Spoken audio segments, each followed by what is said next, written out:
Kannur Iritty എടക്കാനത്തെ CPM ഗുണ്ട ആക്രമണത്തിൽ 15 പേർക്കെതിരെ കേസെടുത്തു. ഷുഹൈബ് വധക്കേസ് പ്രതി ദീപ് ചന്ദാണ് കേസിലെ ഒന്നാം പ്രതി. കണ്ടാൽ അറിയാവുന്ന 12 പേരെയും പ്രതി ചേർത്തിട്ടുണ്ട്. മാരകായുധങ്ങളുമായി മർദ്ദിച്ചുവെന്നാണ് FIR. വാഹന പാർക്കിങ്ങിനെ ചൊല്ലി വ്യൂ പോയിന്റിലെത്തിയ 4 യുവാക്കൾക്ക് ഏതാനും ദിവസം മുൻപ് മർദ്ദനമേറ്റിരുന്നു. ഇതിന് തിരിച്ചടിയായിട്ടാണ് ഗുണ്ടാ സംഘത്തിന്റെ ആക്രമണമെന്നാണ് സംശയം. വിവരങ്ങൾ നൽകാനായി മിഥുൻ പിള്ളയുണ്ട്. മിഥുൻ, എന്തൊക്കെ കാര്യങ്ങളാണ് പോലീസ് ചൂണ്ടിക്കാട്ടുന്നത്? ഒപ്പം എന്തൊക്കെ വകുപ്പുകളാണ് ചുമത്തിയിരിക്കുന്നത്? രാഗി, ഇപ്പോൾ കണ്ടാൽ അറിയാവുന്ന 3 പേർ ഉൾപ്പെടെ 15 പേർക്കെതിരെയാണ് പോലീസ് കേസെടുത്തിരിക്കുന്നത്. ഇതിൽ ഒന്നാം പ്രതിയാണ് ഷുഹൈബ് വധക്കേസിലെ പ്രതിയായ ദീപ് ചന്ദ്. ഇന്നലെ രാത്രിയാണ് ഈ സംഭവം നടന്നത്. അതായത് ഇന്നലെ രാത്രി എടക്കാനത്തെ വ്യൂ പോയിന്റിൽ കാഴ്ചകൾ കണ്ടുകൊണ്ടിരിക്കുന്ന ആളുകൾക്ക് നേരെയാണ് CPMന്റെ ഈ ഒരു ഗുണ്ടാ സംഘത്തിന്റെ നേതൃത്വത്തിൽ വലിയൊരു ആക്രമണം നടത്തിയത്.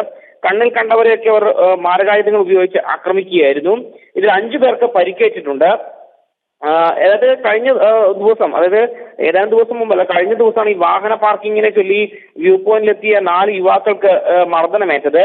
ഈ മർദ്ദനമേറ്റതിന്റെ തിരിച്ചടിയായിട്ടാണ് ഈ ഗുണ്ടാ സംഘവുമായി സ്ഥലത്തെത്തി അവിടെ ഉണ്ടായിരുന്ന ആളുകളൊക്കെ വ്യാപകമായി മർദ്ദിച്ചത് എന്നാണ് പറയപ്പെടുന്നത്. ഇതിലെ സംഭവവുമായി ബന്ധപ്പെട്ട് ഇപ്പോൾ പോലീസ് കേസെടുത്തിട്ടുണ്ട്. അതേസമയം ഈ പ്രതികൾ ഒളിവിലാണ് എന്നൊരു വിവരമാണ് ഇപ്പോൾ ലഭിക്കുന്നത്. പ്രധാനമായും ഈ ഷുഹൈബ് വധക്കേസിലെ രണ്ടാം പ്രതിയായ ദീപ് ചന്ദ്, അതുപോലെ തന്നെ സുജീഷ്, അട്ടാപ്പി എന്നീ 3 പേർ, കണ്ടാലറിയാവുന്ന 3 പേർ, പിന്നെ 12 തിരിച്ചറിയാവുന്ന ആളുകൾ ഉൾപ്പെടെയാണ് 15 പേർക്കെതിരെ ഇപ്പോൾ പോലീസ് കേസെടുത്തിരിക്കുന്നത്. രാഖി. മിഥുൻ, കണ്ണൂർ ഇരിട്ടി എടക്കാനത്താണ് CPM ഗുണ്ട ആക്രമണം ഉണ്ടായത്. ഈ വിഷയത്തിൽ 15 പേർക്കെതിരെ ഇപ്പോൾ പോലീസ് കേസെടുത്തിട്ടുണ്ട്. ഷുഹൈബ് വധക്കേസ് പ്രതി ദീപ് ചന്ദാണ് കേസിലെ ഒന്നാം പ്രതി. ഒപ്പം തന്നെ മാരകായുധങ്ങളുമായി മർദ്ദിച്ചു എന്നാണ് FIR-ൽ പറയുന്നത്. വിവരങ്ങൾ നൽകിയത് മിഥുൻ പിള്ളയാണ്.